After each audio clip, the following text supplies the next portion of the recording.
gen that was. The gen that was. The gen that was. The gen that was. The gen that was. This is the gen that was. Hey everybody, welcome back to Gen That Was. We're almost wrapped up here with this show. Been a lot of fun to work on. Just a really very quick rundown of what this show is. We take a snapshot of the year and we separate it into 3 parts. Part 1, I'm going to go over a few news stories that I think are really interesting and could generate some fun discussion just to kind of ground us into what was happening that year. Part 2, I pick out 5 big games, and it's always very difficult narrowing it down to 5. Again, very hard this year. And then part 3, we play one of those 5 games, my favorite part of the show. I think this episode will also be very good with it. But without any further delay, let's go right into part 1. And the first story that I picked up, Bungie separated from Activision in 2019. Credit to USA Today and Polygon for the news articles that I'm pulling from here. I find this story absolutely fascinating because Activision is as big as it comes. Bungie, obviously very well known, very well respected, and Bungie kept the rights to Destiny in this separation. There was a statement from Bungie: when we first launched our partnership with Activision in 2010, the gaming industry was in a pretty different place. As an independent studio setting out to build a brand new experience, we wanted a partner willing to take a big leap of faith with us. Activision and Bungie were 8 years into a 10-year partnership. And the kind of the other side of this story, the Activision side of it, is Activision executive Cody Johnson said Forsaken did not see a full core re-engage, and they were disappointed with Forsaken sales in I believe it was an investor call in 2018. Interesting. Yeah, I feel like the vision of what Destiny was supposed to be and kind of how it ended up rolling out, like I feel like Activision, might have been meddling in there. Like I think that might be why we got a Destiny 2. Like, it's apparently, it's pretty clear now that Bungie never really wanted to make a Destiny 2. And they're just sort of like trying to get their original plan back into place at this point. Part of Destiny's journey and why it's been such a fascinating game is I definitely feel like Bungie was both trying to figure out what it wanted out of Destiny as they were making it and, after it was released, as well as figuring out how people were approaching their game and accommodating them further. It really feels like a very dynamic and living game in that sense. Yeah. To me, it's surprising in a way that, Activision actually let them go. Yeah, let them take their own game, and they didn't have to start over and all of that. So it's, because obviously the opposite happened with Halo. But at the same time, I think that, Bungie were kind of done with Halo and ready to try something different. Yeah. Did they have like an escape hatch in the contract if something like this happened so that they could retain the rights, I wonder? That's a good question. They might have learned from Halo, I mean, losing you're losing one of the biggest franchises of all time. Maybe taught them something like, don't want that to happen again. Huber is the most active Destiny player among us. When this happened, a lot of people were very vocally in support of it, and thought this would be a great opportunity for Bungie to make it a better game, separated from Activision. Do you feel like in your experience that's been the case? Do you think, since the separation, you've seen a market improvement in Destiny 2? I feel like they have catered to the hardcore more, like the really committed, dedicated Destiny players. I definitely feel like that is more of a focus since this split. Rather than, like you were saying with Forsaken, trying to get people to constantly come back in and maintain. And I am the most active Destiny player, but still, compared to most compared to all the dedicated players Right. out there, I'm Right. I'm like not even close. Yeah, there's something about those communities, right? Like, I enjoy playing Borderlands, and I'll hop back in for an expansion here or there. But the hardcore Borderlands players is something The I can't grind. even fathom. To like go, the way that they keep diving back into that game after they've completed it is just a totally different customer. What's really crazy to me about Destiny, and I think this speaks to their commitment to it, is how relevant it's managed to be despite the stumbles and hurdles and competition. Like, Destiny still feels very strong. It feels like it has a hungry base of players. It feels like, anytime that there's a new expansion or a new season even, there are a lot of people committed to that game. And that's fascinating because looking back on this generation, there have been a lot of like rises and falls, like things that have been extremely popular, and then, faded away and not necessarily becoming unsuccessful. I don't want to say that because I think a lot of things fade, but they're still very successful. But Destiny, from my perspective, has managed to be relatively consistent over a very long period of time. And I find that super impressive.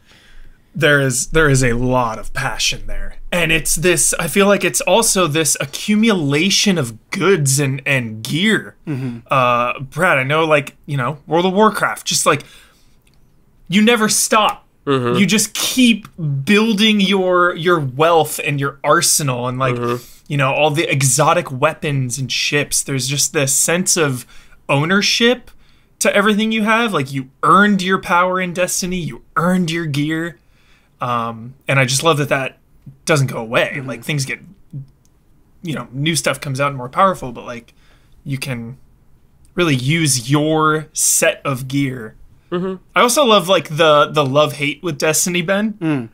Just like, through all of the complaints from the most dedicated players, they still just love it, Right. and play it and engage with it. It's just passion. Yeah, absolutely. I think to me, one of the things that helps is just how strong the core fundamentals are, right? Right. Like, Yeah, that's a great even point. if there's not some, carrot dangling out there, there's just a fun game to play. You can hop in with your friends and really enjoy the gunplay and everything that it has going on, and the environments are gorgeous. And so it's not like you're going to go into Destiny and have a bad time, and you're only doing it to get some loot, even though loot is a big incentive. Talking about Activision a little bit, something that bothers me about Activision is it just doesn't always feel like they're utilizing the talent that they have as well as they could be. Huber, you and I talk about like Raven Software or High Moon Studios, and both of them making some extremely well-regarded games, especially Raven. And sometimes it's just hard not to be cynical and think about like what is being lost inside the corporate machine. Yeah, and I think I remember being really excited about this because Activision to me represents the corporate machine. It's one of the top corporate machines in gaming, in my Top opinion. 10 corporate machines. Yeah, top 10 corporate machines, Activision. And not to say Bungie isn't like a big business trying to make money too, but Right. it just felt like they broke free of that corporate machine and they can, work on the game how they want to work on it without that corporate meddling. Yeah, I feel like with Activision, there's a very big push for whatever they do to be the number one sales in its class. Yeah.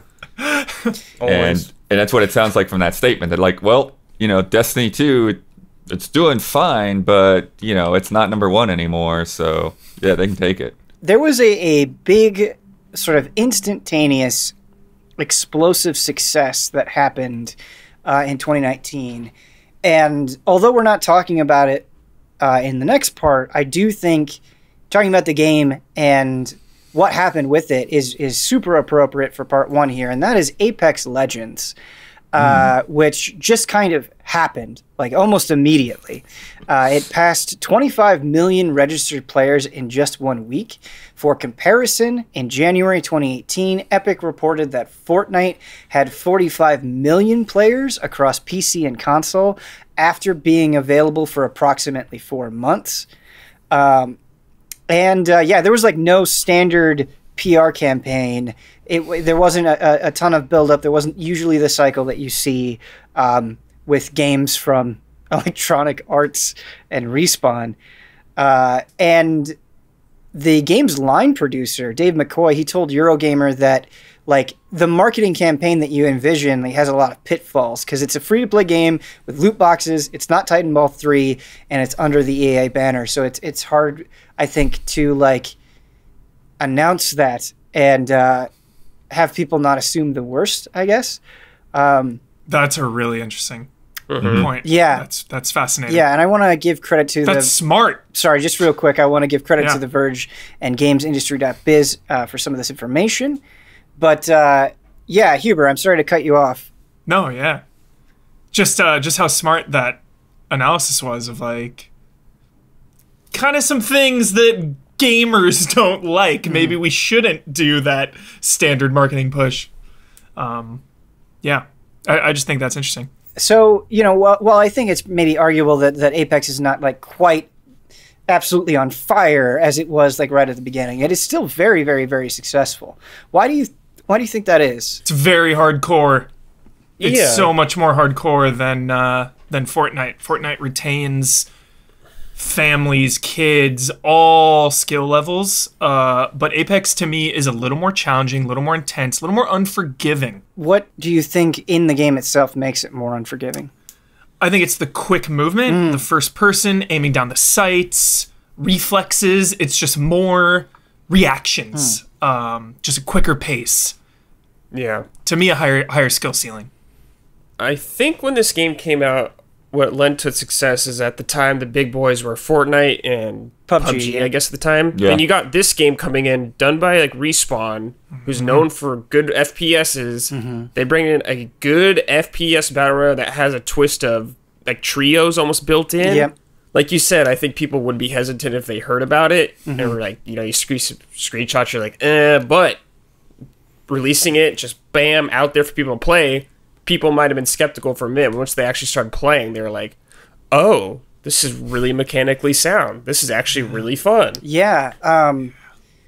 Brad, you weren't on the last episode, but we talked about Lawbreakers and how the characters of that game just didn't really resonate with people in a significant way. And it's interesting comparing it to Apex Legends, where I feel like almost immediately the characters resonated with people and there was a strong response, and you saw people falling in love with like Lifeline and Wraith, and I think that is so essential to getting a game off the ground. Yeah. Like, look at Overwatch. Yeah, like, absolutely. Even if you don't play Overwatch, there's a good chance you know a lot of those characters. Yeah. Just because they're so popular. And I just think it's so exciting too when a game does this with confidence. Like a game of this quality releasing like this, I just think is so exciting. And I think that just like obviously snowballed when this launched of just like, holy shit, this game is good. It's free. Everyone can just download it and play it together, you know? Like you have nothing to lose by just downloading and trying it. It was just such a powerful moment. Yeah. Yeah, I think there is definitely that 1-2 punch of it being a surprise and it also being like ready. You know, like there it is, and this is actually, you know, again, it kind of similar to me to what we were saying about Destiny, about like those fundamentals being so good that like, okay, even if they've, you know, took a little bit of time to figure out, you know, how their seasons and everything are going to work out, like people are still having fun in the meantime.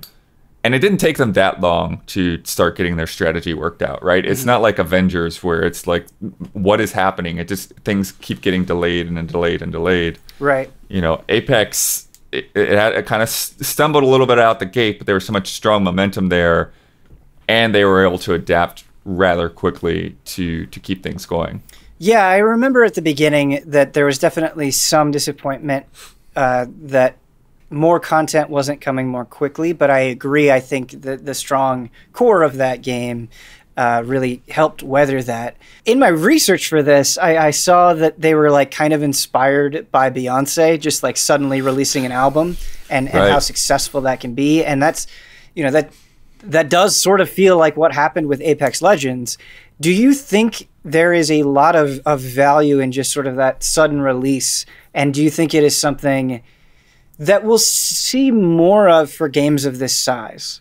Great question. I think with multiplayer, it makes a big difference in the fact that, and there was some controversy and criticism about this, but the way that they had implemented streamers into it, they really recognized the market and the value that has. Yeah, they absolutely did. They prioritized and that made a huge difference. A lot of it, it's funny because a lot of it does feel like Respawn took the reins of how this is going to be handled, and like EA, you just got to be along for the ride and trust us, And maybe I'm misreading that. Maybe EA had a bigger part in that, but it feels like Respawn absolutely were the ones that controlled how this is going to roll out. Yeah, it's hard to predict success. But another interesting thing that happened with Apex that I think just generates news stories, on its own is, you talked about the shooting, you talked about the movement, and you talked about the characters, but it actually felt like there were legit innovations in a competitive space, right? So you're talking about the ping system, which people, responded to very vocally. And you talk about like just reviving the way that you revive teammates in a match. And that feeling, different from other things as well. And so I think those kind of mechanics help separate it, because then the story isn't just like, it's another battle royale with a different skin. Fortnite then just copied that straight up. You can now ping and revive people. Exactly. They just took it. Yeah. It's like... Moving back to Activision. I didn't want to have Activision back to back, but these the first story and this story definitely kind of go together. What was it been? Top 10 corporate machines? Top 10 corporate machines, yeah. Well, that will come across here, certainly. Not the only company to do layoffs, but the one I want to focus on just because of the size of it. The Activision layoffs, credit to Kotaku for this reporting. In an earnings call, Activision laid off roughly 800 of 9,600 employees across, different parts of Activision, Blizzard, Activision, and King. If you remember them, think Candy Crush. Bobby Kotick said in the earnings call that this is why I picked this story, right? That the company had once again achieved record results that year. I remember this. Okay, but yes, they still missed expectations, and so they were restructuring to more aggressively chase after their goals. And I think that is what is so fascinating. I will be the first to admit that I don't understand corporate business sense, but as a layman reading this information, it just feels baffling that they can do this to so many people, but be making so much money. Yeah. Think of how many lives that is. That's 800 people, but like all those families and people they know, that's thousands and thousands of people. And it's just this like 80s capitalism mindset of just like, you can have these record-breaking numbers and then the next year make like a little less, but still be number one, and it's not good enough. It's just not sustainable. You can't keep growing forever. There has to be a peak. There has to be some downtime. Upsets me. Well, it's crazy too, because it's like in terms of the growth that they're going after, like it's the scale that they're talking, it's hard to imagine those 800 jobs being the thing that makes the difference. It's like, if we just weren't paying these people, then, we would have hit our goals. Like, what? Yeah, like, right. I don't... Yeah. Right. it seems like it just doesn't add up. It doesn't make sense. And then and you talk about like not only are those 800 people out of work, but it's like, how many of those people were in their dream job? Right. How many people like fought hard to get to that place and get to that position and really wanted to work at Blizzard or something, and like now I guess I'll see if EA's hiring. It's just like it's just something that like really knocked the wind out of your sails when it has nothing to do with how well you did your job. Yeah, Blood. Totally. Great point. And along with that, imagine how that affects the morale of the people still working there, and just sort of the energy around the office as you're trying to make these massive projects successful. Yeah. Yeah, morale's a big part of, like, especially in a creative department, I feel like. Yeah. Like, we've been hearing about just years at Blizzard, morale is just low, people leaving that studio. Yeah. It's like, man, like, kind of shows in a lot of their products. Like, we're still waiting for a lot of stuff from them. Right. Well, and it's weird too because it's like, like from our experiences, right? Like with game trailers, like we would have like this apprehension for a few of those years because it's like, man, like things aren't really going that well. They might have to lay people off, right? Mm-hmm. But to be in that situation where record-breaking profits, yeah, and then they lay people off, how are you not anxious every time there's a quarterly earnings report? Right. Yeah. Yeah. Yeah, I can't imagine how many people would get fired if they like didn't have record-breaking profits. What the hell? Right. And didn't Kotick make like $40 million one year? I don't know the exact number, but enough. It was yeah. It was tens of millions of dollars, like $30-40 million. And I remember the employees were like skipping meals. Do you remember that headline? Yeah. Oh. So we're getting paid enough, yeah. Yep. So I don't know if that's mismanaging or if people think that's acceptable, but like maybe just pay your CEOs a little less to help the employees, help them out. Yeah, it's difficult, I think, only focusing on Activision here because I think a lot of what we're talking about can be applied to corporate entities across this country. Mm-hmm. But I think just Blizzard, from a perception standpoint, has really undergone this kind of incredible transformation where there was definitely a time, and I'm not trying to say that companies are your friends, but I do think perception can change, and it definitely seemed like Blizzard was on the side of the people. Like they were good at fostering communities. They were good at committing to quality. They had a reputation that was pretty remarkable in this industry. I mean, top of the top. And to see what has happened over the years, not saying that can't turn around, right? Like Overwatch was not that long ago. But yeah, you just have to wonder how much Activision is playing a part in that and what's going on. And it's just kind of a shame. I don't know how else to say it. I think they're playing a big part. Yeah. That's when things started kind of going downhill. Yeah. Once they joined up. So I mean, that's certainly what it seems like, right? Yeah. Yeah. It's like, yeah, there's good stuff here still, like here and there. Like I was pleased with like the WoW expansion, for example. Right. But it's like, yeah, it's not, the prestige that Blizzard used to have. Yeah. Like that's gone. Our last story, while not directly related to Xbox and PlayStation, I think kind of like when the Switch launched, is an interesting thing to talk about in the context of those other platforms, and that is Stadia launched in 2019 officially. Oh. It seems like we might have forgotten that. Credit to Forbes and The Verge for this information. I just thought this was interesting. Paul Tassi, a Forbes contributor, in a review headline, called it a technical conceptual disaster. Wow. I don't think Stadia has worked out the way that they have hoped.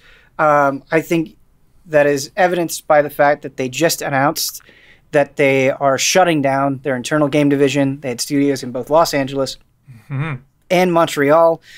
Phil Harrison, vice president of Google, noted the cost of just having internal studios in general and how that has, it exponentially goes up. And so I thought that was interesting. In a very general sense, why isn't Stadia rocking the world? The experience of Stadia, when it works, it is actually pretty magical because, again, Totally. you're not downloading, you're not just customizing settings or anything. It's like you click the game in your browser and it starts playing, and then oh, I want to switch over to my laptop, and it just picks up from exactly where you were on your other screen. It's, and the Chromecast is a part of that, so it's not necessarily limited to your PC. But yeah, I think there's a lot of difficulties. I mean, I think the fact that they didn't have a plan for game studios is one of them. And not having, compelling, unique games on the service to attract people to the platform. A lot of things are really far behind, like Borderlands 3. I remember, they had a patch that came months after the other platforms, and then they're saying oh, you're gonna get these other updates sometime next year or something, and it's just things are a little bit out of sync there, and you don't have a lot of the options to change settings and stuff. The confusion about what the subscription actually was is a huge deal, Right.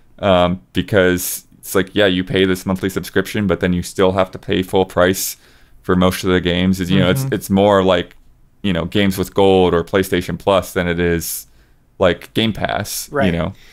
There's just a lot. Yeah. I want to focus on that Game Pass comparison because I think it's very apt, because when you look at Game Pass, it's okay, not only do you get a very large library of games for the amount that you're paying, which, to be fair to Stadia, I do want to say, I was playing Immortals Phoenix Rising not that long ago on Stadia, and it was the best quality I've seen on Stadia, and it definitely felt like it was working better for me than it did at launch, and I was very impressed with it. And I do agree it can be kind of magical, like you're saying. And Stadia Pro does actually have a very good library of games now that you can get for what you're paying. But with Xbox Game Pass, not only are you getting access to a large library of games from multiple generations, but you're also getting first-party games at launch, either on Xbox or PC in a lot of instances. And so that, I mean, just in terms of value, you feel it immediately. And I think the thing that you're struggling with Stadia, a lot of times, it's why do I need this?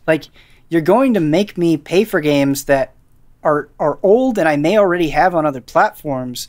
There's just not a compelling enough reason to really invest yourself in the service if you are somebody that I think is already invested in other platforms. Right. Yeah, it was very specific usage for Stadia for me. I always thought the only thing that ever excited me was oh, maybe I'll play Cyberpunk with that because my PC sure as hell can't handle it.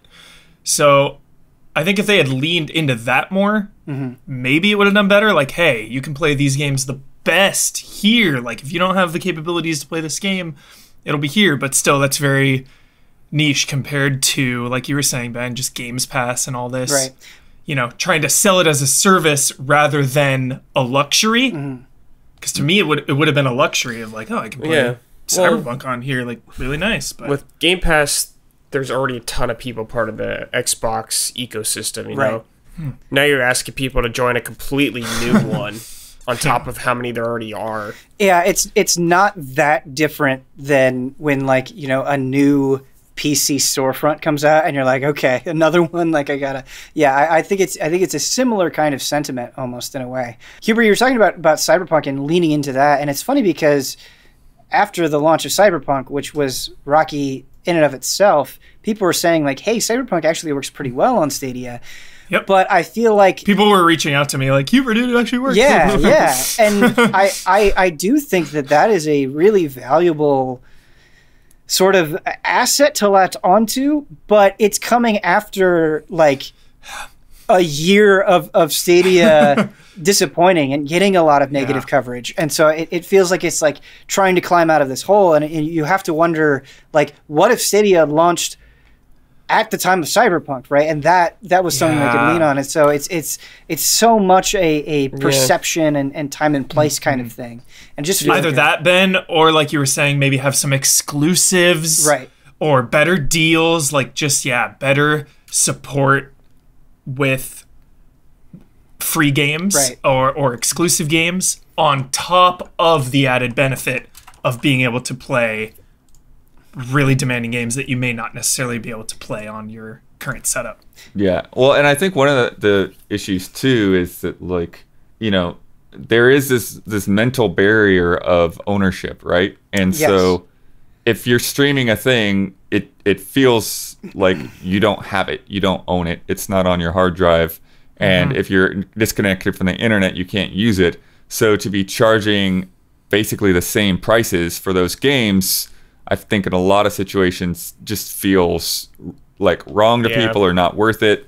And then I think the other big barrier is just the internet connection and the stability that you need and the high level of service that you need. And the fact that, like, even their messaging when this thing was coming out is basically like, hey, don't do anything else on the internet while you're using Stadia. And it's like, do you know what world we live in? Right. Like, people have lots of roommates and people have families and everybody's using streaming and everything at the same time. So if you're going to tell me that I need to tell everybody to stop what they're doing, this is not for me. You know, I'm not going to be doing that. And, you know, it's like the old dial-up days when he's like, Mom, get off the phone. Yeah, totally Bloodworth.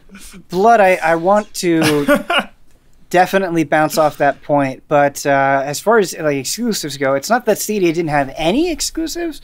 Orcs Must Die 3 is an exclusive. And, you know, I know they are definitely fans of that series, but it never felt like enough to kind of break through in a meaningful way. It wasn't, you know, I think the kind of grab that Stadia needed. Yeah, and then with the internet connection stuff, it's, you know, like, for whatever reason, my, you know, connection in the past year has just gotten worse. And Same. You know, and so I go back and try Stadia, and I'm just like, you know, it gets real, like, pixelated, and you know, and it's giving me these warnings that things are unstable, and it's like, well, you know, I guess it was good while it lasted. You know, Right. I don't know when I'll be able to use this again. And I feel like anyone else, if they have that experience for one day, even if it's just a one-day experience, and the next day it would be better, it's hard to see why they would hop back in again. Yeah, Blood, seriously. Same thing with PlayStation Now. You know, tried it once. My forever opinion on it was like, oh, it's laggy, it's buggy, it's so laggy, it doesn't work. Tying this into, you know, Sony and Microsoft, you're talking about PlayStation Now, and obviously with Microsoft you have xCloud. What do you think the conversations are going on behind closed doors? Do you think the failure or negative reception to Stadia has, you know, affected their plans at all? Do you think they're confident in the services that they're offering? Like, what do you think is happening there? I think that xCloud, they're definitely confident with, and bundling that in with Game Pass Ultimate is interesting. Yeah. I do wish that I could use that service on the Xbox or on a PC and not just on a phone, because I'm not really interested in that. But I feel like that's sort of like, that's what they're going for, is they're going for new customers. You know, they're going for a different market. And I think PlayStation is probably similarly going for a different market, but in a way that makes it harder for me to understand, like, what PlayStation Now's goal is. It just sort of seems to be there, and they have a customer base, but they don't really seem to be pushing it in a way that would get people more into it. Right. And to be fair, I think that Microsoft has kind of pulled back a little bit on talking about xCloud now that it's out. It's like, okay, it exists, and Right. they'll put it on iPhone this year. That's about all I know. To me, from my perspective, a lot of this stuff's not ready to go for the mainstream. Right. Just because like a lot of our internet isn't there for a lot of people. So maybe they're just kind of quietly tinkering away on these kind of things so they feel that they're ready to go. It's always fascinating to just kind of see the adoption of new formats, right? Like I think about just like TV streaming services and how foreign that felt initially, and now it's hard even remembering what that felt like because it's just that's how you watch things now. It's just become that pervasive, and it's not just people that are tech savvy or early adopters. I mean, it's everyone. It's just been so integrated into life, and it's interesting to think about because of how quickly things move. In 5 years, is this conversation going to look like incredibly outdated? Talking about the struggles and failure of game streaming, like is the nut going to be cracked? I think it's going to take a while for the internet to get there. I think that's the bottleneck It's for gotta a get lot. Yeah, it really of people. is. Yep. I mean, we look at like digital only stuff way more openly and common, I guess, now than we did at the start of last generation. Right. Like digital only, like Xbox or something at the beginning, everyone would be like, "What?" Yeah, that's a great point, Brad. Yeah. And really That relevant would to have this freaked series. me out back then. Yeah, it did Digital freak growth. people out. I mean, that was the Yeah, whole it did. problem. People were like, "I want my discs," but now it's like, "Hey, you can do both." Right. Yeah. And I mean, I don't want to speak for the three of you, but I pretty much exclusively play digital games. There's a lot of convenience doing digital. Like, I still like physical for some things, but I totally get why people like having digital stuff, Yeah. you know? Especially because, like, when space becomes an issue. Need that physical village. Yeah. That is going to do it for part one. My cat is being a little bit of a handful. But in part two, we are going to talk about 5 big games that came out in the year and generated conversation one way or another. Looking forward to it.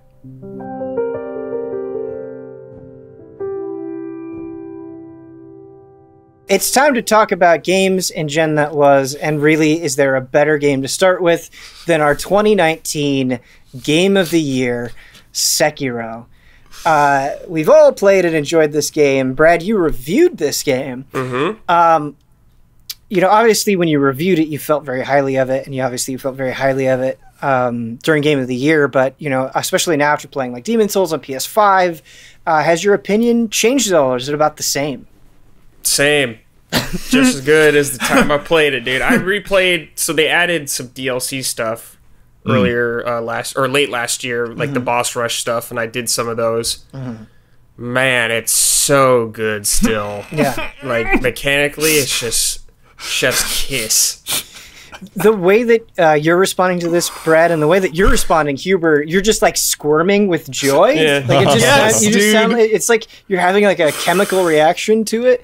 I seriously am. That is how I feel as well. I absolutely, from the bottom of my heart, adore this game.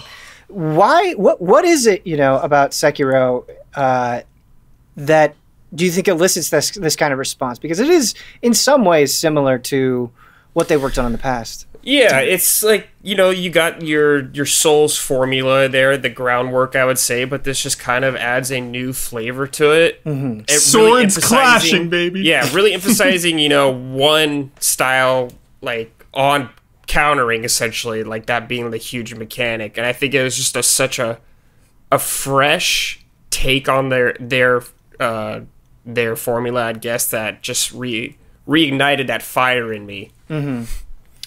In Sekiro, you only have one main weapon. Obviously, you have tools and sub weapons that you can use. So it's not like you can only use the sword. But you have one primary weapon, which in typical Soulsborne fashion, you have a lot of choice with sort of what you main. Do you think that's a problem at all in Sekiro? I think it's a problem to some people that like variety, but I think it works well here because the game is built specifically around you having this one weapon, and I think it plays out in its balance and like what you're able to do with the weapon. I think there is, if they ever did a sequel, I think there's room to add a new weapon or two, but I think this is a great it was a great first start for them. It's crazy because we're watching some footage right now, and like, you know, Dark Souls and Bloodborne and Demon Souls, like some of those bosses I think are some of the best ever seen in video games, right? So there's a pretty high caliber, and I think what's so remarkable about Sekiro is seeing some of these fights here. I'm like, oh my god, that moment, you know, the ape fight, for instance. There's just like the last boss fight, right? Like just that was a fight that like struck fear in my heart. Same. With no exaggeration. Same. I can remember Beth went to work that day, and it was like the afternoon, and I was at the final boss, and I was like, all right, I'm not stopping till I beat this. Settle in. Set the chair down. Just kept playing for hours.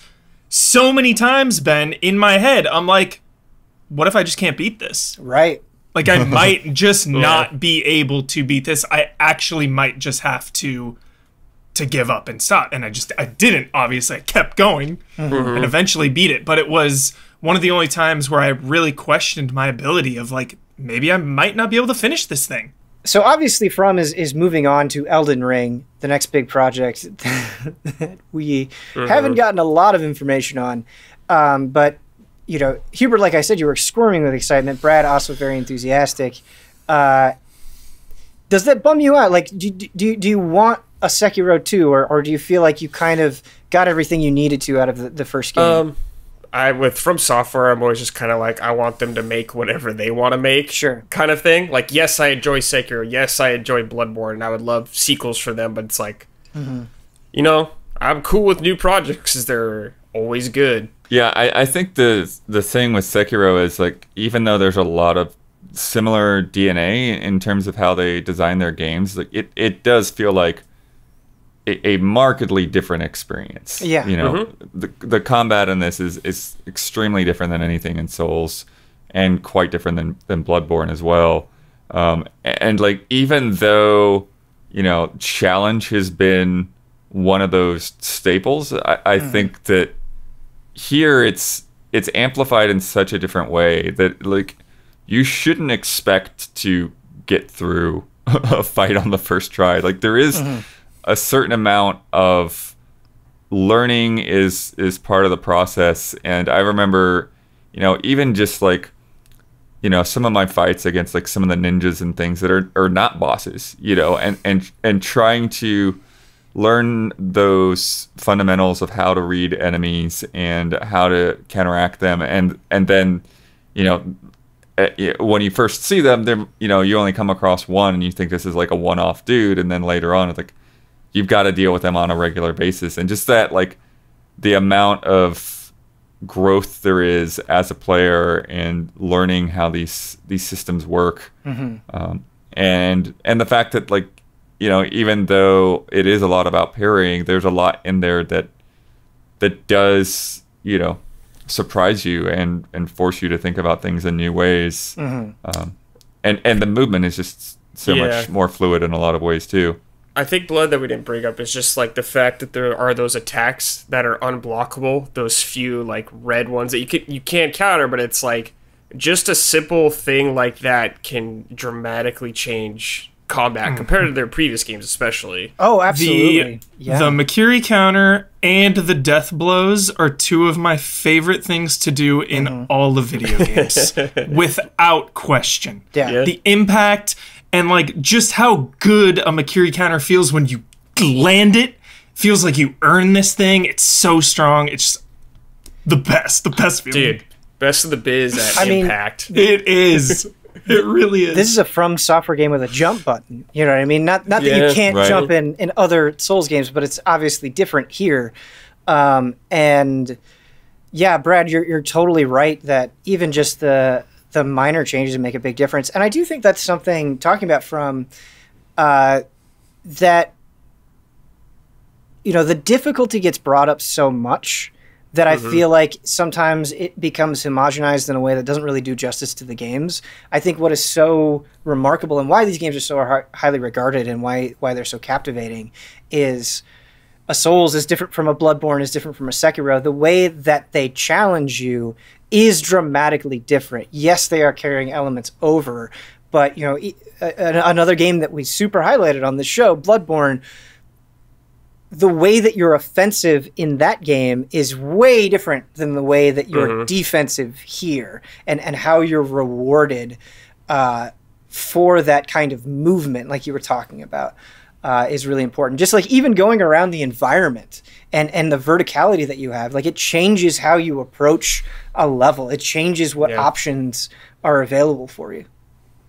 Yeah, I do like that you bring up that people maybe focus on the difficulty a little too much, you know, bring it up a little too much. Yes, it is a big part of it, but I think what makes it so good is that just the core gameplay itself is so strong. Like, if the gameplay wasn't enjoyable and it was still challenging, I think people would have a much bigger issues with it. All right, the next game that we're going to talk about is Control. Really a game that I think made a huge splash, not only just kind of in general and got a lot of recognition, but a game that I think really resonated with the Allies overall. And I unfortunately haven't played the DLC yet, but it's a game that I think back on fondly at just the setting that it has, the way that it tells its story, its art direction. Like I love watching footage of this game because it's just so like artistically gorgeous, I feel like in a lot of ways.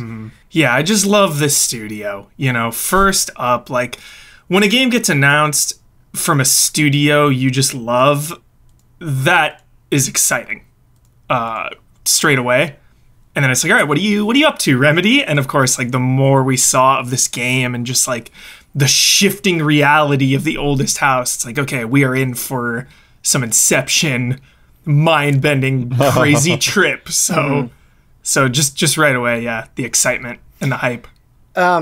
Huber, talking about like mind-bending trips, right? Because when I think about Control, I think about how unique it is. But you know, you look at Remedy's works, and I mean that's kind of what they build their reputation on, is that sense of weirdness. So what do you think it is about Control specifically that kind of separates it?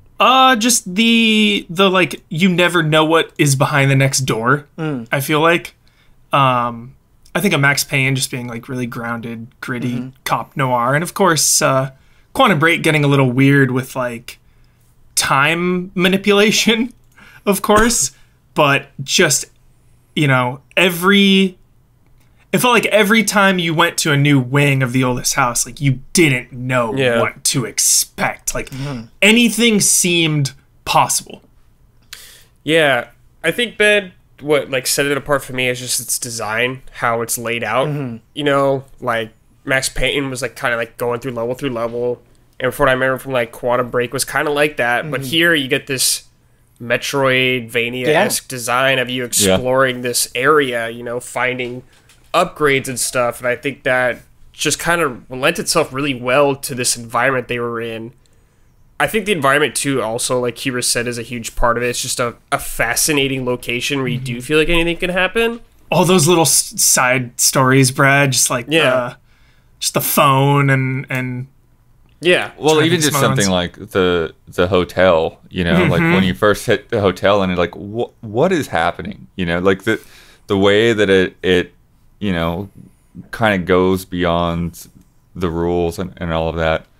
And then I think the other thing, you know, that Control continues to be this real technical marvel and technical showpiece, and something that's really ray tracing, pushing the boundaries. It's like you have ray tracing, but then just like the amount of like physical objects and interactions there, and that's one of the most fun things in the game, is just to grab something and throw it at somebody. And I'll never get over that in a video game. Like, it's just so fun to be tossing stuff around.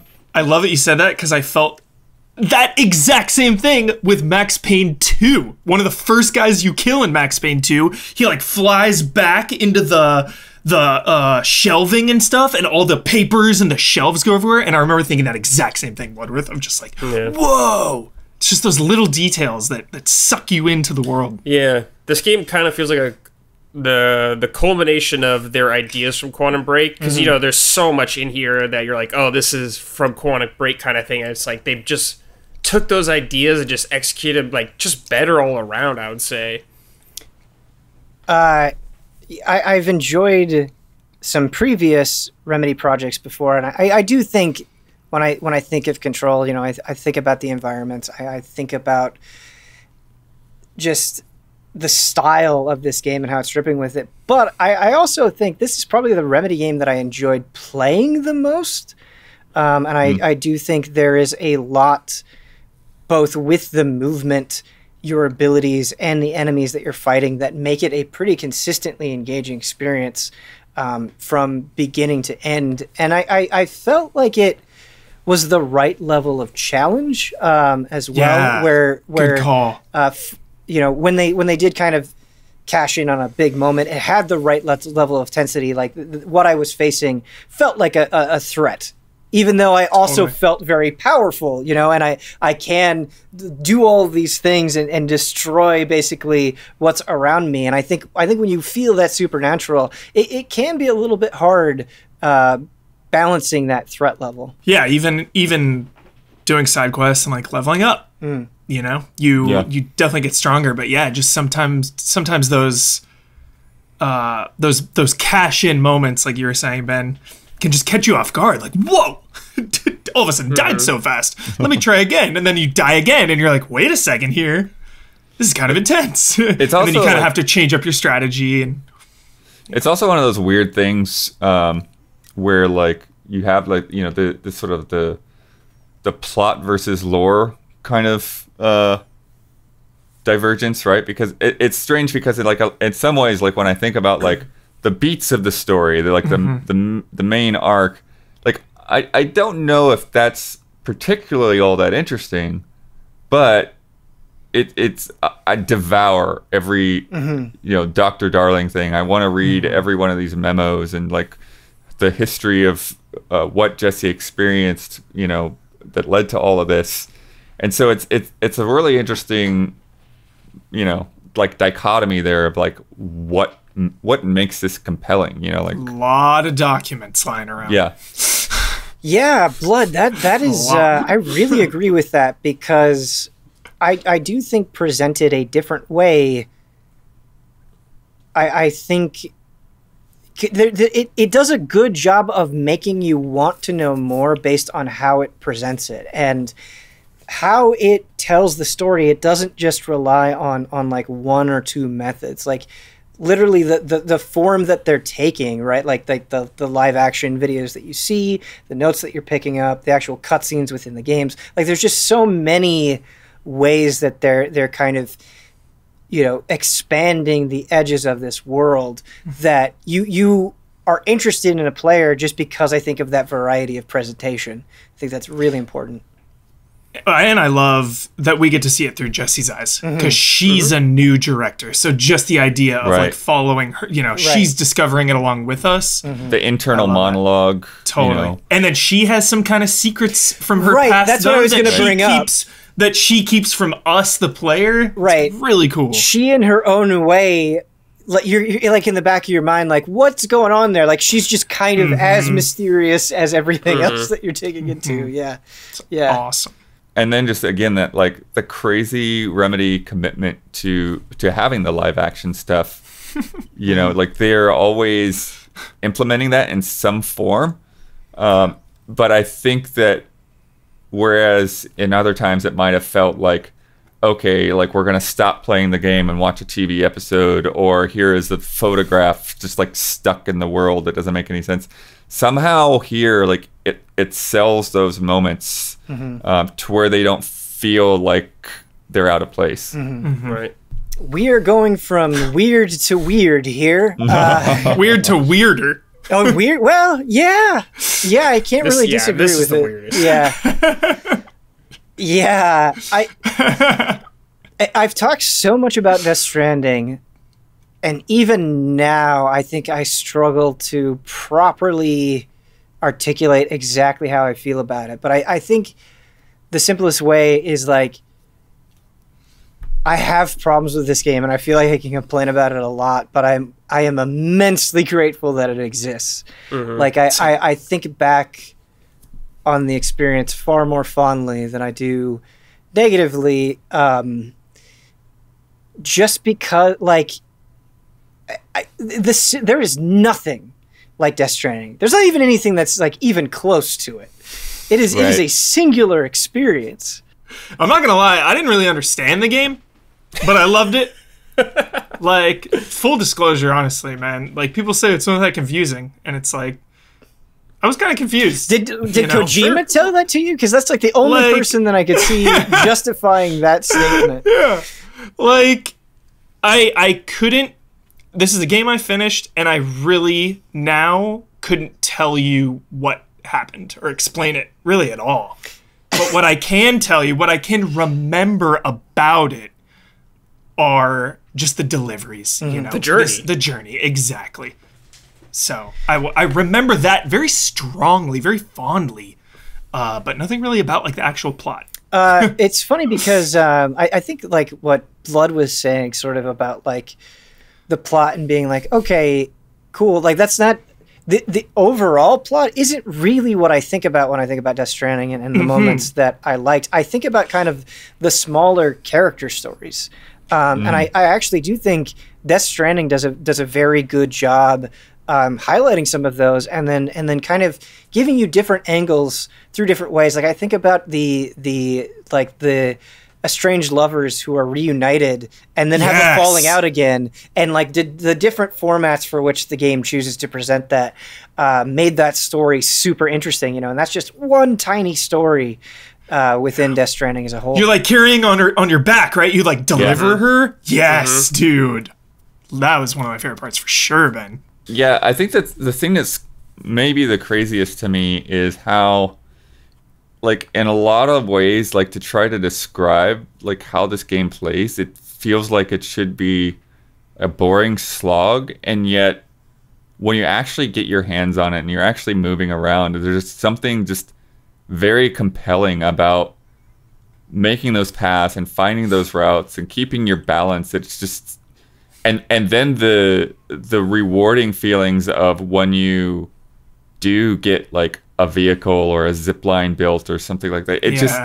It's just such a like really like visceral game, you know, and people have like, you know, not even necessarily related to this, but like they, you know, we've got this term of walking simulator, you know, that was made for adventure type games. Right. And this like actually feels like, no, you are actually simulating walking. Yes. Yeah. Right.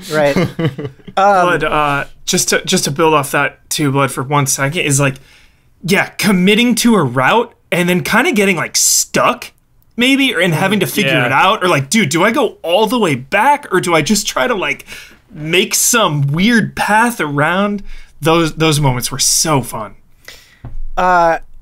I definitely agree with the spirit of what you're saying, but I think the reason why those moments work is because a Death Stranding is boring sometimes. Like I definitely can't say like when I was walking around throughout the entire game, and it's a long game, like I was always, you know, super engaged. I think it is intentionally like extremely slow paced and kind of. I think it reveling in kind of its own monotony really plays into what you're doing, like what your role is as a character, and kind of the state of the world, the very desolate, isolating state of the world. And I think that tying that into just how absolutely crucial your interactions with other players are, and because you do feel so isolated so much of the time, coming upon those structures that other people have built and what that feels like is so important. My favorite part of the game was just witnessing and me helping build a road or something like that. Like, what do you think about like that? Like, just building a road sounds super dumb and like boring, but like, man, just how it's presented in this game, it feels like a lifeline almost. Totally, like when a place of comfort almost. When you see a road, you're like, oh, thank God. Yes, right. And just like seeing the because you can see like the names of like the donors and stuff. It's like, oh, thanks. Yeah, like I saw like a lot of your guys' names when I was playing. Like I would see like a rope Ben left or something. Dude, Ben's rope, man. Yeah. Ben's rope saved mountain. my life. I don't in the think I was mountain, dude. aware that the rope was that useful. Okay, cool. This is good information. Everyone took the rope, dude. Ian definitely had some popular structures that I remember coming up on. Even that kind of like creepy vibe. I remember seeing Ian's motorcycle just like parked, sitting there, and it was like, yo, what happened here? I remember that because I took that. I think he didn't know you could drive over like this part or something like that. Okay. So I was like, oh, what a fool! But I just took his bike, dude. My mind went to like, yo, something happened to Ian. Something was said, dude. Yeah. And I think kind of the connection to people that you're feeling, even though you're not seeing them, is important, but also the sense and the way that the like almost social media nature of it works, where like you're not just building stuff, you get more rewarded the more useful it is to people. And that's a really interesting dynamic as well. It's like not only are you kind of like connecting with people, it's like, oh, I really helped them out, which is definitely what you guys are alluding to. But I think like it's like a game within a game, almost. Yeah. Like you can just definitely get focused on helping players out, and not necessarily just constantly pushing the story forward, which is cool. And just the Kojima hype levels, of course, is always a thing when, Hideo Kojima comes out with a game. It is a big deal. There's a lot of hype behind it. And then, of course, the guest stars that he brought in, Norman Reedus, Guillermo del Toro, Mads, like... That adds gravitas, that adds this extra layer of like, this is really important. This is an ambitious, big thing. Yeah, I think Kojima can sometimes be so Kojima, and that reputation has been so built up, and we've just been so inundated with his style over the years that I think, in a way, it can sometimes feel like it's keeping you at arm's length. But what I appreciate about Death Stranding is, even though there are definitely narrative moments I don't like in this game, there was this kind of emotional undercurrent. There were characters, and through their performance and through the Decima engine and how good it looked, I really felt for them. I think of Die Hardman and that character and just being blown away by some moments of that game. And I think that is really important, that I love that I can talk about this game and not just go like, oh, it's weird. Like there is something underneath all of it. It is trying to say something. Yeah, and just the struggle of Norman Reedus' character to like even like really open up and express himself, and like he's making all of these connections between other people, but he still seems like throughout to feel so disconnected from everybody else that he interacts with. Yeah, he was great. Not enough corpse disposal. Loved those missions. Yeah, only a couple. Also, shout out to the excellent use of music in this game. Some of those moments. Huber, you're right to bring that up. Yep. Oh my goodness. Yeah, some of my favorite moments that year. Just some of those songs hit. What our song of that feeling. Yeah. Love it. Well, kind of just to expand on what you're saying, you going back to that feeling of isolation, right? You spend, I feel like, so much time in like total quiet and total stillness, and then when you like those moments where you just like kind of go over top of the hill and you come down, and then the music starts playing, and it's just like you feel like a little bit more alive in that moment. It was like perfectly structured to hit at just the right spot. Yeah. Oh shit. So a little bit of backstory for this pick. I almost put Devil May Cry 5 in this spot because I really wanted to talk about Devil May Cry 5, and I was like, you know what? I think the panel will have much more to say about Kingdom Hearts 3. And seeing just your reaction to the footage, I think that was a good call. This is a game. This game is like legendary due to the weight, the anticipation. Yeah, of course. And I guess rather than talking about, I guess, the overall response, I want to talk about your own individual response to it. Oh, I was very pleased. I have like some nitpicks with it, like the lack of like Final Fantasy characters, pretty much. But what it needed to do and set out to do, I think it did well, and that's ending the Xehanort saga. And I think this game, you know, it had been a long time since we had a numbered Kingdom Hearts game, since PS2 pretty much. And I think just like what I think about like the levels from PS2 to this, it's just like insane how much better I think everything is designed. Yeah. All the levels, like we're seeing just brief bits of Andy's room right here, and I think about like how far this world goes specifically. Right. You start his room and you go out to the neighborhood and the toy store, and that's huge also. Yeah. It really So yeah. does feel like a culmination in a lot of ways, Brad, because just like so many steps to get here, but it really benefiting in Kingdom Hearts 3. It's uncompromising in that it's like, yo, if you didn't play the other games, have fun. Yeah.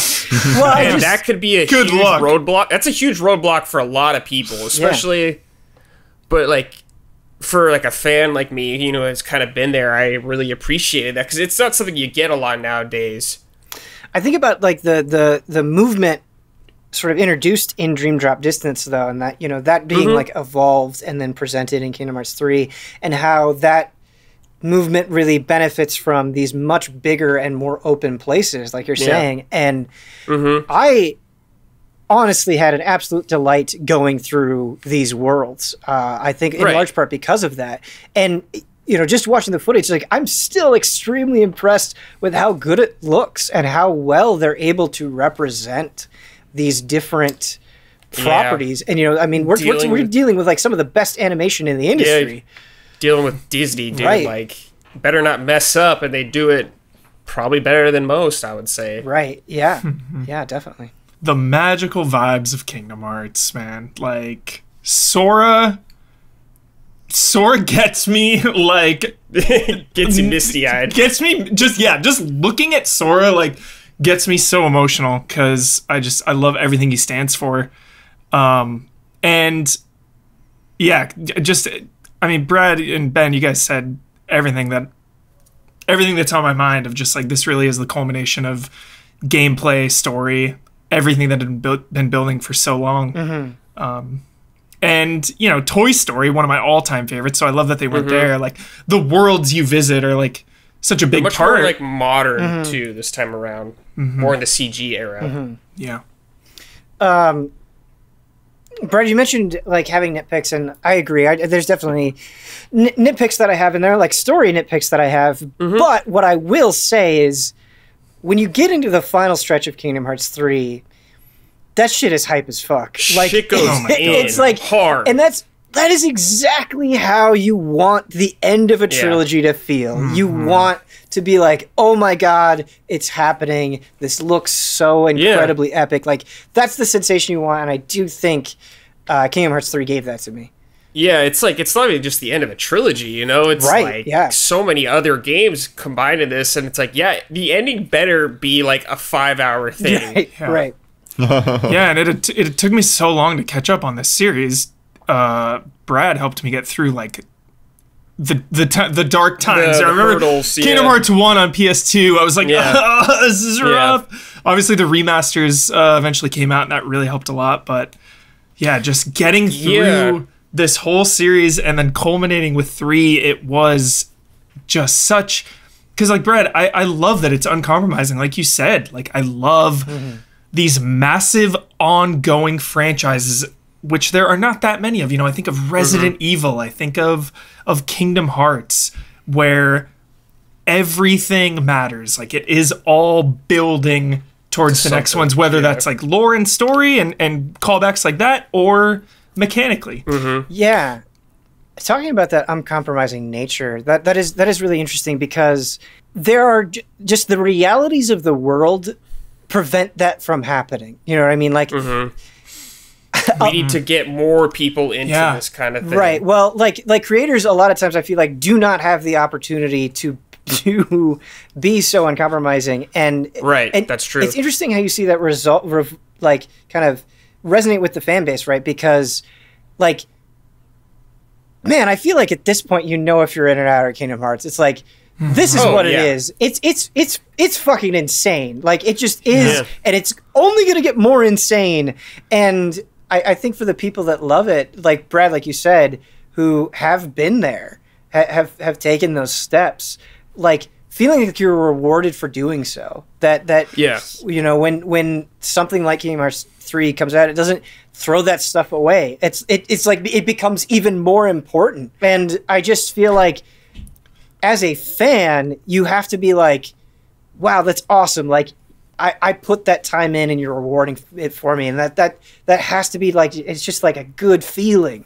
Yeah, it was a good feeling. Like, I felt real good about it when everything ended. Like, knowing you're going to get answers when this game came out. You can count on it. Like, it's answers. Yeah, of course.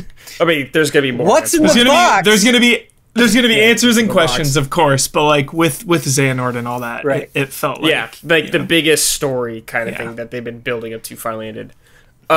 This game is uncompromising, and I love it, but I also have to give Square Enix credit for making it as easy as possible to catch up on these games with the amount of collections they've done with these games, and literally just making DS games that no one really cares about into movies you could just watch is a wonderful thing. Like, you could get every single thing from Kingdom Hearts, I think, on one game now. You can just buy it all in one thing now. Yeah. It's so funny because I remember when Kingdom Hearts 1 came out, kind of the narrative was, wow, I can't believe a combination between Final Fantasy and Disney is happening.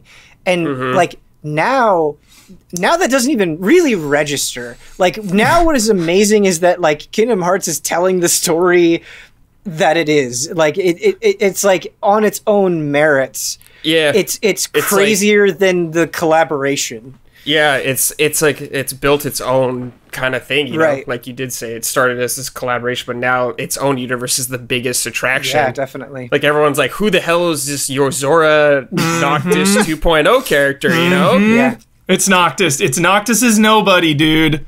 I'm all in on that. I'm all in on that theory. Anything's possible. Yeah, and it's Nomora's revenge. While you know, obviously we've talked a lot about kind of its own universe that it's built up.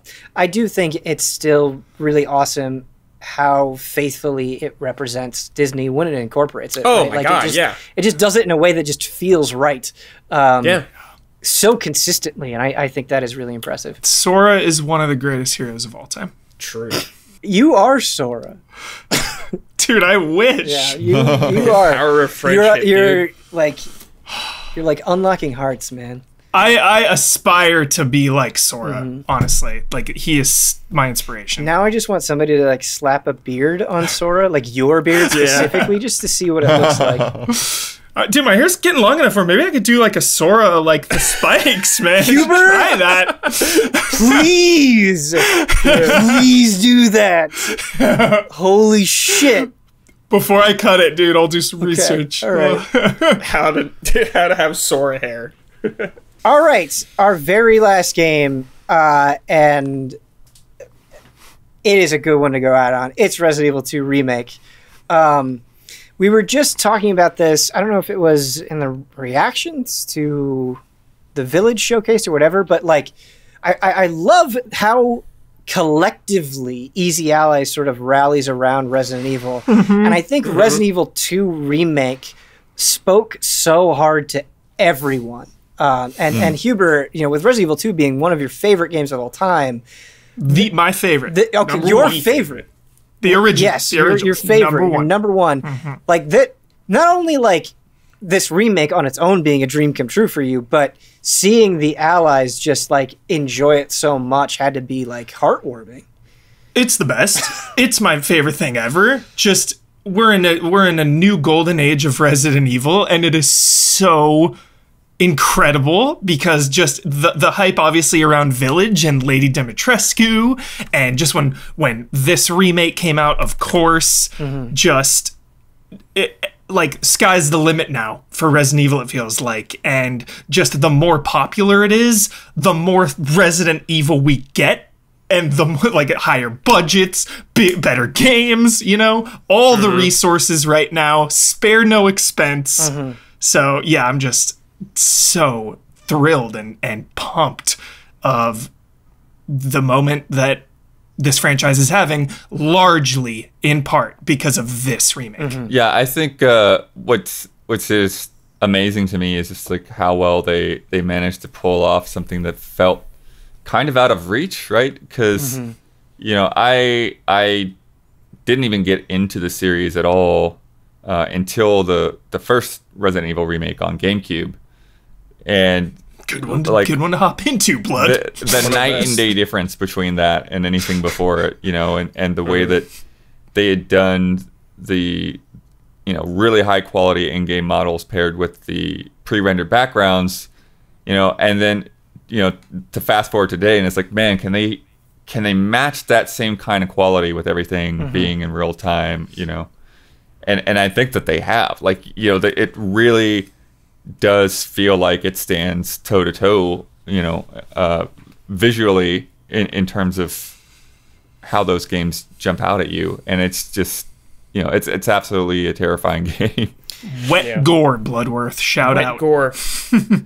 Hero, this game is so special, I think, because to me, it's equal with the remake or the original, but just different, you know? So different. Two separate entities stand side by side wonderfully. Like, the spirit and the essence of the original is here, just brought into like a more, not in this bad way, more modern take, I would say. Is just such a wonderful thing to see to such a beloved game. Like, we've seen it with like Final Fantasy VII Remake, obviously, but like, it just feels good, especially with Resident Evil, like Final Fantasy. There has been ups and downs, and just to see it execute with like arguably one of the best Resident Evil games ever is a wonderful thing. Yeah, and I'm just grateful it exists. Totally, Brad. And I think of the original remake kind of replacing the original Resident Evil for me. Right. But Remake 2 really stands side by side with the original. They do coexist. They offer something different from each other. And one does not take away from the other, or one is not, you know, one is not better than the other. It's like, yo, these are two great games that stand side by side. Well, like, I could play them back to back, the original and this back to back, honestly, and have a great time, regardless of the same like setting. But they're just so different. You'll get a completely different experience out of it. You talk about RE1 Remake, which is obviously a masterpiece, right? But just thinking about the approach taken there, and the time frame difference, right? So RE1 Remake came out a generation later than the original RE1, and it kept a lot of the same things, right? You know, it's still fixed cameras, it's still tank controls, and I certainly appreciate those things, but what's so remarkable about Resident Evil 2 is now we're several generations later. It has to be a complete reinterpretation of it. It like just functionally, like the way that you move around, the way that you shoot is dramatically different from RE2. But what's like kind of incredible about it, and almost like irritating in a way, is they do it so, despite being so incredibly different, they do it so well that you have no hesitation, or I have no hesitation in being like, yes, this is a remake of Resident Evil 2, right? It's not like, oh, they don't get it, or they don't capture it in some way. It doesn't have that like off feeling that remakes can sometimes have, where it's like, I feel like you kind of missed the point here. I feel like they totally got the point of 100%. Resident Evil 2, and they did justice to it. Yeah, absolutely. From the RPD building and the way you go around it, from obviously Mr. X being just a new nightmare for a new generation, just striking fear into people, to, you know, some of the stuff I love most, the shady Umbrella Corporation and their bioweapon experiments, and Leon just being this rookie cop, getting caught up with this, meeting Ada, you know, William Birkin. Yes, it's all there. So I want to highlight, Huber, the way that you said that line. Like, most people wouldn't roll off the tongue so easily. The way that you said, like, Shady Umbrella and their their bioweapon experiment, whatever you said, like, it was actually like a mouthful of a sentence, but you said it so smoothly that it's obvious you've said it many, many, many times. And just, I love how that speaks to you and how natural it is with that kind of language. That's great. Oh, I love it so much. Yeah. And like, do you guys agree, or am I just being ridiculous? Best zombies of all time in a game. Yeah. Ever. I do. I agree. Yeah. I agree. The absolute best zombies ever made in a game. Right. Most intense to fight. The way they shamble at you. The way you can just shoot off their limbs. Just incredible. And the way that shambling affects how you're, progressing, because it's like it's actually hard to aim and hit them, and and so that's a part of it. It's like if you're dealing with limited resources, and then you miss a shot and you feel that miss, and then also too, it's just things like boarding up windows and like, okay, when am I going to use that? When's the most effective places to do that? Yeah, they made RPD. They made it nearly as iconic as the Spencer Mansion for me. I think that was my number one takeaway, actually, when I finished the remake, was like, wow, like, I've always loved the RPD building, but like, that felt really special. That felt alive. It felt like a living part of the game. More so than the original. Yeah, and just boarding up the windows and stuff, totally. The only thing, and I just mean this like purely from a mechanical standpoint, I just love the dynamic of Crimson Heads and what they bring to the game, and just the fear that you have and the decisions that you have to make with like burning their bodies and just dealing with them. I just want that to come back with a vengeance because it's so cool, and I know you agree with me, but yeah. Shout out. But Heads. Here talked a little bit about Mr. X, but like that is absolute terror, particularly on your second playthrough. Just the feeling of being hunted, and that's when you hear him stalking around in another room nearby. Footsteps. Like, oh crap. Yes. Bending to get in the doorway. And he doesn't say anything. He doesn't make any sounds. He doesn't roar at you. He just comes in and punches you. Silent menace. Yeah. And while you're absolutely right to focus on Mr. X, I also think they do a great job of making other iconic enemies feel equally threatening. Like, if you're not careful, a liquor can just fuck you up, man. Like, they can just tear through you in a way. And like, thinking back to that original cutscene in Resident Evil 2 and how iconic that is, like, that's exactly how you want a liquor to feel. Yeah. Birkin's eyeball never looked juicier. Yeah, and I think that's the thing. Like, that idea of, well, crap, here is, something I've got to deal with, whether it be a liquor or Mr. X or one, even if a bunch of zombies, and it's like, okay, I can get away, but what's around the next corner? It's like running is not always the ideal option. Yes, Blood and Huber, we talked about this with Evil Within, and it's true here as well. It's just like nailing that aspect of survival horror, and you feel that in RE2 Remake, where it's like, okay, like, when do I want to use a flash grenade? Because this can be so valuable in the right situation. And like, I think that is especially highlighted in, doing the hunk runs and just like absolutely maximizing when you're using your resources. And I love those feelings in survival horror games. Totally. And I think they absolutely nail it here. Absolutely. Hardcore mode, extremely difficult. You got all the classic unlocks too.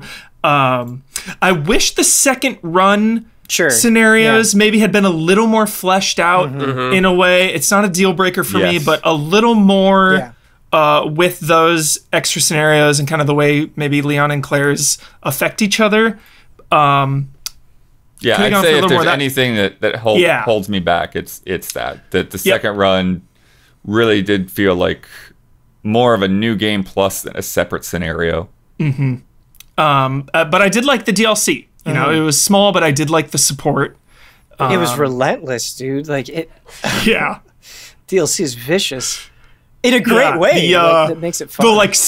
The standoff in the gas station, the like horde mode one, is so intense. Well, I can't pass up an opportunity on Gen that was to have Huber not play a remake of his favorite game of all time. Like, you know, I have to do that. And so join us in the third and final part where Huber is going to treat us to some RE2 remake.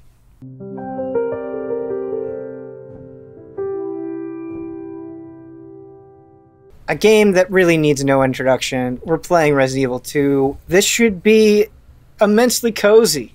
I think sometimes like we're revisiting games and it's like, oh man, I don't really remember this, or it's been a while or whatever. Doesn't feel that way this time. Right. Yeah. I would say we are all intimately familiar with Resident Evil 2. Yeah, the remake specifically. Huber, like, I was thinking about it when we were kind of talking about it when we were doing part 2. I think Blood mentioned it, like, just the fighting the zombies. Like, a single zombie encounter in this game is just, like, so interesting. I think that what makes this game so easy to, like, pick up and play is, like, gameplay-wise, it's just immediately captivating, you know? Yeah.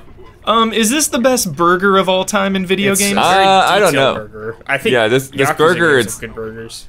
I mean, it's definitely in terms of like the physical sense of holding something, because it is like disgustingly sloppy. And I feel like a lot of times, like even like something like Final Fantasy 15, where like you see this like awesome looking food, it's still almost like a photograph or like a static thing. Look at like, this. This thing squeezes, you know? Yeah, it looks like he got it at like Circle K or something, dude. It reminds me of a Carl's is, Jr. burger. Yeah, Yes. Yeah. Totally. This is one of my favorite horror shots of this entire game. When you just see her hair after he hits her, it's so unsettling. Huber, you talked about best burgers. I think of Persona taking the burger challenge, man. Bumping up those stats. Oh my god, love it. Yeah. That shot here with the hair flowing. Yeah. Love that shot. It's so eerie. Huber, I want you to work on a Resident Evil game, not only because, like, of course, but the research that they probably have to do, where it's like, okay, go home and watch a bunch of horror movies. Oh my gosh. For reference. That would be so fun. Take notes. Totally. Christopher Lee on the set of Lord of the Rings. Where like Peter Jackson is trying to direct him in terms of like what he should sound like when being stabbed with a knife, and he's like, oh no, I know what this sounds like. Yeah. Such a great intro. Yeah. Yeah, it is. The fact that we got to visit this gas station was really cool. That was a nice little, because it's hinted at in the original, but we never got to like physically go there. Man, that's weird. I gotta admire Capcom for like how much they were willing to do with the character designs of these characters, not only in Resident Evil 2, but Resident Evil 3 as well. Because like Leon especially, right, obviously very popular in Resident Evil 2, but Resident Evil 4 as well, like one of the most beloved games in the series, and like they definitely took some liberties with his design here, and I think it fits, you know? Like Huber, what do you think about it? I love it. When he gets his body armor, it's one of my favorite designs ever. And they also nailed Jill in Resident Evil 3 as well. I just think the redesigns are incredible. I love them. The night I got this game, I came over here and I looked at this and I had to put the controller down because I was overwhelmed. Oh yeah. I'm home. Can relate. I will say, as a counterpoint in terms of the designs, I do think that there is a certain, like, of the era kind of dorkiness. Yeah, absolutely. To some of the character designs that I do think it's sort of lost. Like, they feel almost they're so modern that they don't fit in in the timeline of when things are happening. Sure, yeah. Yeah, I think totally. You could tell someone this takes place in modern day. Always have to have an iconic zombie kill straight away, like the zombie reveal. Well, Man, and great it's just one. like making zombies terrifying again. You know, not only in terms of like just Yeah. fighting them off, but like this, like you were saying, like this intro is awesome. The neck bite, dude. The sound and just like Yeah. oh, the rip into like yeah, the muscle. Yeah. Oh god, it's so good. Yeah, it's a terrifying it's zombie. nasty. It's a nasty ass game. Get Which- away! which it should be. No! No! Wow. The recoil from the shot Yeah, Yeah. is fucking amazing, dude. Huber, how do you not play this game every day? Like, Probably did for a while. yeah, It's kind of like the MCU where I really try yeah, to that savor makes it. sense, right? And it's like when I get obsessed, Ben, with both of those properties, Resident Evil and MCU, it's like I do the whole thing. Yeah, it. It's like when I get obsessed with Resident Evil, I play the entire franchise. You're either It's like out of too the much. pool or like swimming to the bottom of it. Yeah, Yeah. yeah. Yes. I requested you to do this for Gen that was, and you said you love savoring it. So like, how is it hitting you now in this moment? Is it too soon? No, because of the Village hype, like the Resident Evil love and hype right now is The stars are peaking. aligning. Okay, Yeah. Yeah. Yes. I guess that was kind of a pun, huh? Yes. Bang! Obviously, Resident Evil 2 Remake being so good is satisfying on its own, but I think what's even more exciting, and you mentioned this, is like the high that the entire series is on right now, right? Like it's not like the train Yes. stopped here or we've been like desperate for good Resident Evil stuff. Yeah. 7 was big, but this felt even on another level than that. Well, it was cool that like Um, 7, because 7 kind of felt like a turnaround, right? And then this felt like like a victory lap, I guess. It's just like It felt like this game came out with immense confidence. right, Yeah. yeah. I mean, it's like a 1-2 punch, basically. Yeah. also, huge shout out to the RE engine. oh my Yeah. god, Doing my work. goodness. boy, has that thing put in so much goddamn Yeah, work. it has. Like Monster Hunter Rise on the Switch using the RE engine and looking great and running great. That like yeah, scream, dude. yeah. This is when shit got real, dude. This part, Huber. When you're just running through everything. One of my favorite parts. Okay, Hubert, this is a weird thing that I'm about to say. If you're ready for it. Yeah. So I'm ready. I really love in classic Resident Evil, like thinking about RE2 and like being on top of the dumpster and the zombies not being able to reach you, but they like vomit at you, and that's the barf, the acid yeah, barf. the sound that makes. I miss that. Like it's a weird thing to miss. Yeah, but I do dude. miss it. Yeah. Yes. I love I miss it too, man. The Because I, best. I don't think they barf on you in this. Not that I remember. No. I don't think so. Unfortunate. Mark it down. But just like, just thinking about, you know, putting yourself in these shoes, right? And like, it's like, man, like, is everybody a monster right now? Yeah. It's Yeah, funny Look that at the look around. Yeah. It's funny that you say that, Blood, because I was playing some Resident Evil 7 with my wife, and she was like, man, Ethan should be more freaked out than he is. Like, he's handling it, like, shockingly well for all the things that are happening to him. And I do think that is kind of funny in Resident Evil, where they just sort of, like, Yeah. handle It's a weird thing. Like, I guess you don't want to hear a character complaining the whole time, I guess. yeah, you that's know? a good point. It's crazy. I haven't really played this much since I played Remake 3. It's funny to think of like Carlos being in that graveyard over there. Yeah. Yeah. Coming through in, there. Yeah. Nemesis coming through. Where you It's cool. Shoot Brad. Yeah. That is something I think is kind of cool in RE2 Remake, and something that, like, I praised when we did the demo, I think, at E3, Hubert. Like, Leon does get a little bit freaked out when he's on his own. Like, he has to summon yeah. the courage up a little bit, and so that is cool. Totally. Yeah. I think it's important to have little aspects like that, especially a rookie like him. Blood, I think you would handle a zombie apocalypse well. Trained in firearms. Yeah, man. Like, I think that switch would just flip on within you. You know? That survival. Survival, dude. Yeah. running a camp after. Yeah, Survivors. dude, Blood would totally have a camp. Yes, absolutely. I feel like Bloodworth would hoard the gasoline too. Smart man. Smart. He'd be like the leader of the gasoline, dude. Like if you needed gas, you had to talk to Bloodworth. Blood, yeah.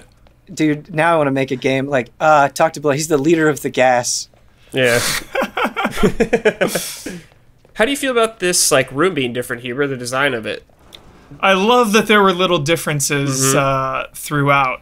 Like the, Really loved yeah, it. You just know? easy to get up. I remember when I just ran up here, I was like, "Oh, whoa! I'm on the second story already." Yeah, just the stressing of the reimagining. Yeah. Oh yeah. Yeah. Watching speedruns of this game is Yeah, it's really insane. fun. I respect it so hard. I respect it. Not my strength. Right. That's for damn sure. I'm an Well, explorer. that is the thing that's kind of crazy though about these games is that they are designed to work both ways. There's like the slow, thoughtful, canvas everything, look at every detail. Yeah. And then, yeah, well, you want to speed run it? Okay, well, we've got everything here to make that viable. Yeah, and fun. Guys, straight up, I never noticed these bullet holes on the door. How cool is that? That is cool. Like on the wall over here. Like someone panicked. One of the best deaths. Yeah, this Yeah. is intense. I feel this, dude. This is so intense. It's nasty. It's fucked up.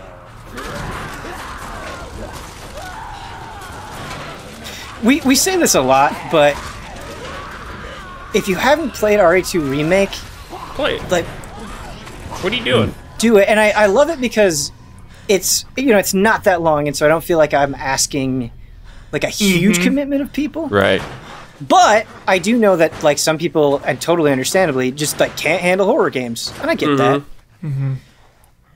That's another one of my favorite horror shots, that the zombies hitting that barrier, that wall, just popping out. I love these journals, little Like drawings. this is Oh, so yeah. cool. God, it's cool. Great squish. Yeah, yes. Marvin, Marvin. dude. One of the greats. I really wish we got DLC with him.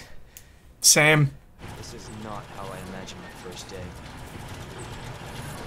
This has just the right amount of cheesiness. Yeah. There's some of that like there, but it's done Yeah, much like it fits in better than it did in the original ones. Like I love it in the original ones, but it's super cheesy at parts. right. Well, in the There's original some ones, it's cheese like lines. it feels like it's unintentionally cheesy. Right. Where Yeah. like I feel like this has a little bit more Yeah. self-awareness. Yes. Man, this gore right here, dude. This is Mike. This is a showpiece. Yeah, this is for They're Huber, flaunting dude. it.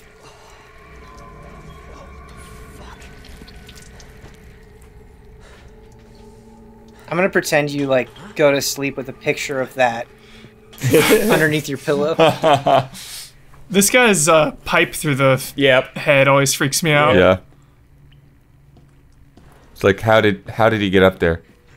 Right? Dude, Mr. X. Right, but I mean, Or a liquor tongue. Yeah. Yeah, Pulled him that on up. actually makes more sense for this. I think I just kind of love the idea of and Mr. that's X like oh man, chucking I love a somebody there. good bang Sure, on the dude. door, man. Yeah, that's good Ever stuff. since Eternal Darkness, just bum bum bum bum bum bum. Yes, blood. Bring back Eternal RPD. Darkness. This is a really good document just about the outbreak happening. Yeah, in the station. It's so cool. Hubert, you made me appreciate Resident Evil Notes way more than I did before I met you. Same. I dude. feel like Same. I give them more of a respect now than I used to. They're so critical. They plant some juicy lore nuggets in those things. Rita Phillips, nice little Outbreak nod. Oh. Outbreak 2, I think, specifically. Huber, I always really appreciated the fact that they made this, or they tied it into the police station to being in a old museum now, or it used to be a museum, Yes. to Yeah. help explain some of the puzzles and stuff. Totally, Brad. I feel like expanding your inventory is the single most satisfying like It's so upgrade because it's just like Dude. it's so much Oh, relief. I know I hear a lot of hype always about organizing your inventory box in Resident Evil 4, which is so divine. But expanding that storage too, like getting the bigger case. Yes, man. Because, like, the game does a good job of making you recognize the value, right? Because, like, you expand it and you've already had experiences of like, oh, wait, what? I can't pick that up. And, like, that little bit of frustration goes a long way. I think it's cool that ink ribbons are available in higher difficulties. Yeah. Me too. Yep. How accessible this is. You know, you have the 3 difficulties. Hardcore is really intense. And of course, like, easy's pretty chill. Trying to remember what I it really is. like that. Yeah, I forget all these. Man, on but- hardcore, it's like you have that sensation of you're like, dude, this single zombie won't go down, and it just like really drills into you, like, dude, you're not supposed to take them all down. Yeah. Man, this has been the smoothest play yet on Gen that was. I feel like it's just like Top tier. Best game. I feel like I'm watching a guide. Thank you, man. I really love this zombie just munching down This- here. yeah. This is This brutal. room is awesome, especially when Mr. X is chasing you in it, and you got to like Oh line my up. god, the, yeah. Except for just the sort of like, you know, suspension of disbelief for these bookcases. It's like, Sure. I can hop this. I know I can hop this. Right? Yeah. That's just video game stuff. It's like when. Yeah, exactly. It's just video game stuff, like you're saying, Brad. Because like there are times in games where it's like, what do you mean? Like he could totally climb over this tiny little fence, you know? Yeah. He's a little more mobile in 4. Yeah. He's jumping shit. Jumping out of windows. Dude, he's jumping out of windows hard in 4. Yeah. No sweat. Love his outfit. Can't get enough of it. More iconic to me than his His than Ford? his little jacket in 4. Is this your fetish? I mean, Resident Evil Yeah. in general. That's a yes. Even now, I feel the anticipation of Mr. X because, like, knowing that he chases you through these specific areas, man. Right. So great. One of the all-time legendary scares of my life is in the original. A licker comes crashing through that ceiling, dude. And it is so intense. The mirror, dude.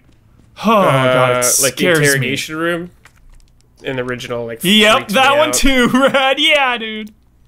So scary. Oh, isn't it in this game on PC, I think, that, like, the number of swings you have with your knife is Yes, tied to your the knife. frame rate? Yeah, it's the FPS. I love shit like that.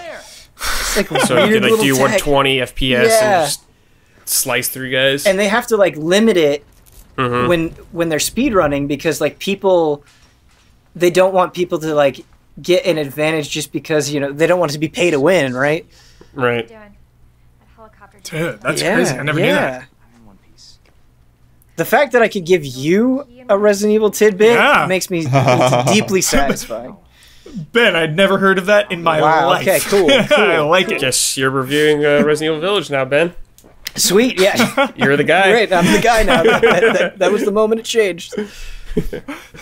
I really want to know if they'll go back to Code Veronica. Yeah. I hope so. I mean, I would just love that. I feel like we and everybody else has said it 10,000 times. Like, yeah, Code Veronica Mm-hmm. could definitely use a remake. You know, again, talking about setting, what's cool about Code Veronica is you go to so many different places. Like, Antarctica. the house. Yeah, man. Like, that's really cool. And the fucking spider that's frozen under the ice. Yeah. Maybe they shouldn't remake it. That thing's huge. Yeah, think about what they could do with like the snow and the weather. Yeah. Oh, yeah. Like, hiding zombies in the snow. That would be sick. Can you just walk past this first one? Yes. Probably. Oh, the liquor? Yeah. One of the best reveals. Man, yeah, this Yeah. is very good. Yeah.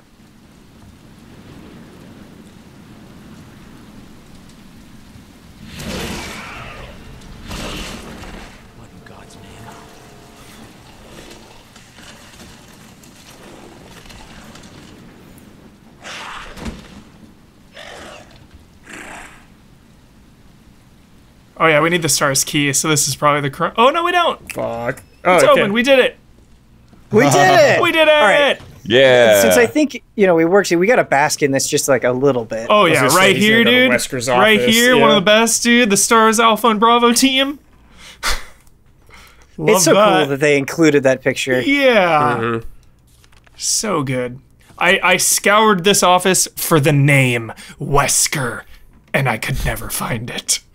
I was like, where is your name? Patch it in. Just like such a weird painting to have here. What? Yeah. He's a freak. Totally. Well, I think that is going to do it for the... never mind. We got to appreciate this. Chris's jacket. That one, dude. Jill's beret. Chills. Yeah. So good. Rebecca's little medical supply bag. Mm-hmm.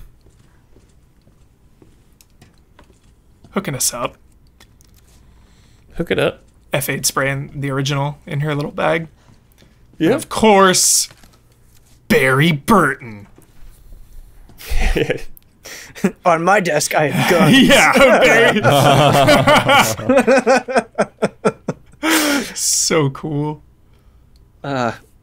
Hubert, this was a delight. Thank you so much for taking us through the beginning of Resident Evil 2 Remake. And thank you to Brad and Blood for joining. Really fun episode. Good conversations. Hope you all enjoyed watching it. And there is one more episode of Gen That Was coming at some point. See you then. This is the Gen That Was.